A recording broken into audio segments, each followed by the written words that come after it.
It's Bryson, world-class visionary, CFA, depending on who you're talking to. I just wanted to make this video to give pieces of my journey. How I came up, how that led to the criminal gang lifestyle, how that led to fight multiple life sentences, and how that led to getting banged with a 30-year sentence, and how that led to walking up out of old Folsom State Prison after 15 years, and how that led to where we are today, and my visions for the future, right? So, growing up, the youngest of four boys, it was relatively normal up until the age of 8. I say relatively because it was situations that I come to see that started my grooming process towards the the corrupted mentality that I end up developing as a kid. You know, I remember when my father let me hold a shotgun when I was 6 years old, and I remember him bringing it into the room and letting me hold it and how heavy it felt. When I remember my heart racing, the chills that I got, also the excitement that I felt because it was real. It wasn't like the cap guns we were buying off the ice cream truck. So at that time, it began to become normal to me because I'm seeing my role model possessing and allowing me to possess in that moment. And when I looked up to him for confirmation as to what I was feeling, he looked down at me and told me to pull the trigger. And I did. And I remember the click. And I realized today that that was the starting point of me normalizing guns and gun violence. You know what I'm saying? So as time went on, I began to see my brothers possessing and the purpose behind possessing and brandishing weapons, right? So in my mind, these things became familiar to me, the ways of gang banging. Because although my father was from a separate hood than my brothers was from, it was the same activity. Every time I was with my dad, I'm seeing the same thing I'm seeing with my brothers. I'm absorbing all this as a kid without even understanding or being able to put words to it. So as time went on, I'm thinking, or at least it was a deep feeling, that I just knew one day I'm gonna have to pick a side, because where I grew up at the east side on the east side of Long Beach, it was savagery. It was treacherous. Everybody growling and showing their teeth. Everybody trying to be the big dog. Everybody trying to take up as much space in the world as they could. And being in a household, a cramped apartment at that, to to be more descriptive, and being the youngest of four boys, immediately I began to feel my world shrink, you know, because everybody approaching every situation with violence and aggression. So I felt like I had no power and control. So I began to look for ways to gain that. And at that point in time, my brother Tyson was my role model. To him, he was the image of power in my mind. Like I thought he had everything figured out, not realizing he was just following the same footsteps of our older brother, who was following the same footsteps of our older brother. And I just became a link to that destructive chain. And when I began to become violent, that's when shit started to change for me as a kid. Now everybody want to hang around with me. Now the dudes that think they tough, now they know not to press up on me. I'm getting praise and acceptance. So in my mind, I'm doing something right. Especially when the brother I looked up to began to embrace me for those actions. So I began to associate violence with love and hate. Because when I wasn't violent, I was shunned. They didn't want to hang with me. You know what I'm saying? I was left at home. I had to branch out and find my own crew. But when I was with my brothers and I was violent, that's when I was embraced. I received that pat on the back, so to speak. You know what I'm saying? And it was encouraged. And it was the same when I joined the gang. To get courted on in a violent manner, I wouldn't have had it no other way because of how my mindset was. Those were my brothers. So as time went on, I began to become more violent, darker, more desensitized, more detached from my own humanity, and when you see it all around you consistently, you ain't got to catch a body in order to become numb to death. You know what I'm saying? And when you see so much death growing up, you really reach that point like something start to turn off in your mind to where you become capable of catching bodies now. And when you catch your first one, all it does is confirm what you're capable of, what you was always capable of. When they took my brother at 16 years old and gave him a 25-year sentence, that did something to me. I'm in the back of the courtroom. It's filled up with all homies, packed. There's people outside the courtroom, and I'm in the back, and I'm looking around. I'm the only one not crying, and I couldn't understand why I wasn't crying. And I realized today is because I was in disbelief. No way in hell was I thinking like, man, they not about to take him for that long. When I was 15, I'm looking like, man, they not about to take him for that long, because I was so convinced that what we was doing was not wrong. These were the prevailing standards of our society. The way dudes politic, everybody trying to take each other life. I'm thinking that, nah, they not about to do that. And when they did it, I'm like, what? How was that? This is what we do. I thought society committed injustice against us, but that was a turning point for me. Like that was that.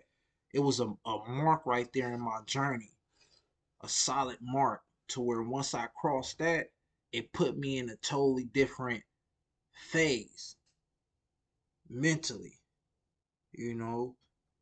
So I turned up, I turned up, but it was also personal. I was also in a state of my existence where I was looking for self-love, when I was looking for purpose, when I was looking for validation. So I became a straight menace to society, and that led to fighting multiple life sentences for three attempt murders, right? And boom, ultimately I got hit with the 30 piece, and I hit the pen at 19 years old in one of the worst prisons in California, High Desert State Prison. And it's like on a 180, people dying every day, every other day. We on lockdowns years at a time, starving. I remember me and my cellie had to split a boiled egg. Real story, nigga. A boiled egg, nigga, because we didn't have no food. Your package is gonna come late. And you better not get no Irish Spring, because then all that stuff is gonna smell like that. You know, you can't go to store. You can't use the phone. You in a little box, day in, day out, day in, day out. That does something to you. So even though I came up out of it, a lot of dudes didn't, young and old. You know, and it's 100 ways to lose your life up in there. So to make it up out of that, I know 100 ways to survive. Or while I was in there, I discovered my love of storytelling.